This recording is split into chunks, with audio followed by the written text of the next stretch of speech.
బాగి, పిల్లలు, మనోహరి, రాథోడ్, రామ్మూర్తి అందరూ కూడా ఇంటి దగ్గర కారు ఎక్కి ఊరు రావడానికి బయలుదేరుతూ ఉంటారు.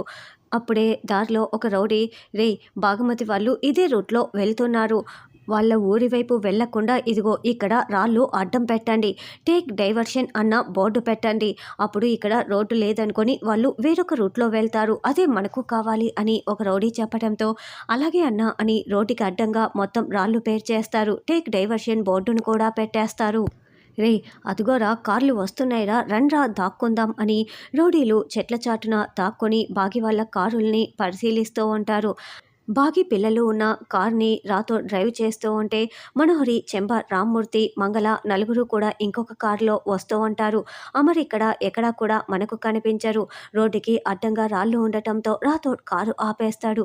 "ఏంటి రాథోడ్ ఏమైందని" బాగి అడగటంతో, "ఏమో మిస్సమ్మ రోడ్డుకి అడ్డంగా రాళ్ళన్నీ ఉన్నాయి. టేక్ డైవర్షన్ బోర్డు కూడా ఉంది. ఇక్కడి నుంచి రూటు లేనట్లు ఉంది. మనం వేరే రూట్‌కి వెళ్ళాల్సున్నట్లుంది" అని రాథోడు మొబైల్‌లో మొత్తం సిగ్నల్స్‌ని అక్కడ ఒక ఫోటో తీసి ఆ గూగుల్ సెర్చ్ చేసుకుంటూ ఉంటారు. రౌడీలైతే ఇదంతా గమనిస్తూ ఉంటే మనోహరి మాత్రం ఆ రాళ్ళను చూసి చాలా సంతోషపడుతూ ఉంటుంది. బాగి కొంచెం టెన్షన్ పడుతూ ఉంటుంది. అమర్ వీళ్ళతో రాలేదు కాబట్టి బాగీకి ఏదైనా ప్రమాదం జరుగుతుందా అన్నది రానున్న ఎపిసోడ్‌లో తెలుసుకుందాం.